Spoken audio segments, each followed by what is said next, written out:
Hello everyone, B Sikar में आपका फिर से स्वागत है।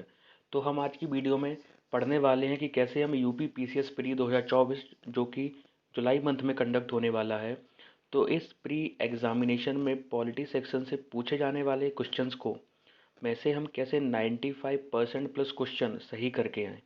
ये हमारा ऑब्जेक्टिव है इस वीडियो को पढ़ने का।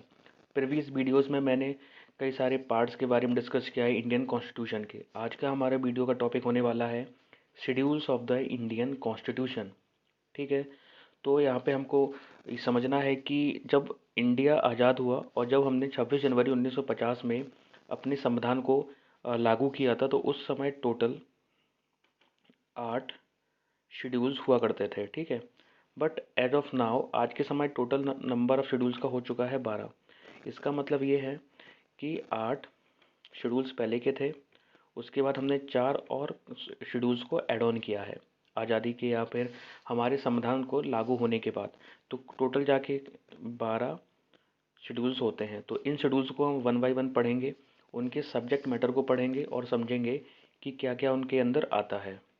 तो पहला हमारा शेड्यूल होने वाला है names of the state and the union territories और उनके ज्यूरिसडिक्शन के बारे में। पहला शेड्यूल हमें बताता है कि जो भारत है, भारत में जितने भी राज्य हैं उनके जो नेमिंग होगा किस प्रकार होगा, जो यूटीज़ हैं हमारी उनका नेम होगा, वो सब मेंशन होगा हमारे फर्स्ट शेड्यूल के अंदर। साथ ही साथ में इन स्टेट की और इन यूनियन टेरिटरीज का जो ज्यूरिसडिक्शन होने वाला है, ठीक है, वो सब कवर होने वाला है फर्स्ट शेड्यूल के अंदर। सेकेंड शेड्यूल बताता है भारतीय संविधान का provisions of the emoluments allowances and privileges. अच्छा, ये इमोल्यूमेंट्स अलाउंसेस प्रिविलेजेस किसको मिलेंगे?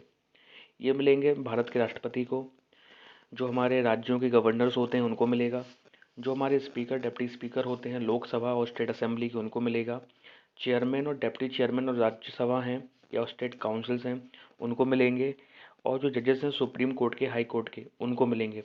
ध्यान यहाँ पे हमें इस बात का रखना है कि ये सीजीआई इंक्लूडेड नहीं है इन अलाउंसेस में। मतलब ये जो प्रोविजंस है जो सेकंड शेड्यूल में मेंशनड हैं, जो अलाउंसेस हैं, जो प्रिविलेजेस हैं, वो चीफ जस्टिस ऑफ इंडिया को अवेलेबल नहीं है। और साथ ही साथ में कैग ऑफ इंडिया को भी सेकंड शेड्यूल में जो मेंशनड एमोल्यूमेंट्स हैं, अलाउंसेस हैं, वो सब प्रिविलेजेस हैं, वो सब अवेलेबल हैं। थर्ड शेड्यूल में पता चलता है हमें ओथ और अफर्मेशन के बारे में। अच्छा, ये ओथ और अफर्मेशन किसकी? जो पार्लियामेंट होंगे या जो विधान सभाएं होंगी उनके सदस्यों के लिए ओथ और अफर्मेशन मेंशनड है थर्ड शेड्यूल में। जजेस of the supreme court, high court, union और स्टेट मिनिस्टर्स वगैरह सब मेंशनड है थर्ड शेड्यूल के अंदर। लेकिन हमें ध्यान इस बात पे रखना है कि जो भारत के जो राष्ट्रपति हैं, भारत के जो उपराष्ट्रपति हैं और जो गवर्नर्स हमारे हैं, या फिर जो चीफ जस्टिस ऑफ इंडिया हैं या फिर chief justice of any high court हैं, उनकी जो ओथ, उनकी जो एफर्मेशंस वगैरह हैं, वो सब मेंशनड नहीं है। क्या नहीं है? नहीं है थर्ड मेंशन में, थर्ड शेड्यूल के अंदर। ठीक, इस बात पे हमें ध्यान रखना है। फोर्थ शेड्यूल बताता है हमें एलोकेशन ऑफ सीट के बारे में राज्यसभा में। मतलब स्टेट, कोई स्टेट है जैसे कि उत्तर प्रदेश है, ठीक है, उत्तर प्रदेश की टोटल 31 सीटें किस में हैं? लोकसभा में हैं। तो इन्हीं सीटों का जो बंटवारा है कि यूपी को 31 मिलने वाला है, किसको कितना मिलेगा, कितनी राज्य में सीटें होने वाली हैं। जैसे कि हम बात करते हैं पंजाब की, पंजाब की 7 सीटें हैं राज्यसभा में। ठीक है, तो इन सब के बारे में मेंशन किस में है? फोर्थ शेड्यूल के अंदर। बात आती है फिफ्थ शेड्यूल की। फिफ्थ शेड्यूल हमें बताता है administration of scheduled and tribal areas, लेकिन except the state that is mentioned in sixth schedule. ठीक है, छठवें अनुसूची में उल्लिखित राज्यों को छोड़कर जो अन्य हमारे शेड्यूल एरियाज़ हैं, जो ट्राइबल एरियाज़ हैं, उनमें किस प्रकार का एडमिनिस्ट्रेशन होगा, गवर्नर का क्या रोल होगा वहाँ के एडमिनिस्ट्रेशन में, उन सबको मेंशन रखा गया है फिफ्थ शेड्यूल के अंदर। अब बात आती है सिक्स्थ शेड्यूल दैट इज़ छठवें अनुसूची की। तो इसमें हम पढ़ते हैं administration of Assam, Meghalaya, Mizoram and Tripura. ये वही राज्य हैं नॉर्थ ईस्ट के या फिर शेड्यूल या ट्राइबल एरियाज़ के जो कि मेंशनड नहीं थे फिफ्थ शेड्यूल के अंदर। अच्छा, इनको याद कैसे किया जाए? सिक्स शेड्यूल में कौन कौन से राज्य मेंशनड हैं? तो शुरू के 3 राज्य उठा के देखो, ऊपर से ऊपर आता है अरुणाचल प्रदेश, उसके नीचे आता है नागालैंड, उसके नीचे आता है मणिपुर। इन 3 राज्यों का यदि हम छोड़ दें, एलिमिनेट कर दें नॉर्थ ईस्ट के राज्यों में, तो हमें मिलते हैं सिक्स शेड्यूल में मेंशनड स्टेट ऑफ इंडिया। ठीक, इस प्रकार इनको याद किया जा सकता है। बात आती है सेवन शेड्यूल की। सेवन शेड्यूल में हम पढ़ते हैं subject list, subject list of central government, या स्टेट लिस्ट जो है या फिर जो कनकरेंट लिस्ट है, उन सब का मेंशन्ड है 7th शेड्यूल में। और एक बात यहाँ पे हमें और याद कर लेनी चाहिए कि जो अ, ये जो कनकरेंट लिस्ट है ये भारतीय संविधान के किस आर्टिकल में मेंशन्ड है, तो वो आर्टिकल होता है हमारा 2, 4 और ये 6, 246 पे आर्टिकल में मेंशन्ड है कनकरेंट लिस्ट के बारे में। ठीक, बात आती है 8th शेड्यूल की। तो 8th शेड्यूल में मेंशन्ड है ऑफिशियल लैंग्वेजेस ऑफ इंडिया, जो कि नंबर में 22 है। 22 भाषाएं हमारी हैं जो ऑफिशियल लैंग्वेजेस हैं 8th शेड्यूल के अंदर। बात आती है 9th शेड्यूल की। ठीक, 9th शेड्यूल जुड़ा हुआ है लैंड रिफॉर्म से जुड़े हुए कानूनों से। अच्छा, यहाँ पे याद रखनी है हमें 9th शेड्यूल के बारे में कि ये जो 9th शेड्यूल है ये जोड़ा गया था फर्स्ट कॉन्स्टिट्यूशनल अमेंडमेंट एक्ट से। ठीक, और इसमें हमें कुछ और याद नहीं करना है।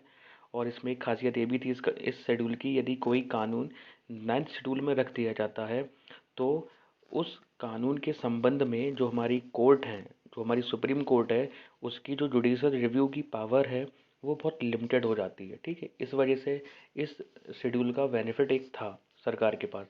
फिर आता है अगला टॉपिक 10th शेड्यूल के बारे में। 10th शेड्यूल बताता है डिफेक्शन से रिलेटेड लॉस के बारे में। अच्छा, डिफेक्शन होता क्या है? डिफेक्शन एक वह प्रक्रिया होती है जिसमें हमने देखा होगा इलेक्शन जब आते हैं हमारे यहाँ पे, तो जो मेंबर होते हैं एक पॉलिटिकल पार्टी के, वो दूसरी पॉलिटिकल पार्टी को ज्वाइन कर लेते हैं। और जो दूसरी पॉलिटिकल पार्टी के मेंबर्स होते हैं वो पहली पॉलिटिकल पार्टी की मेंबरशिप ले लेते हैं।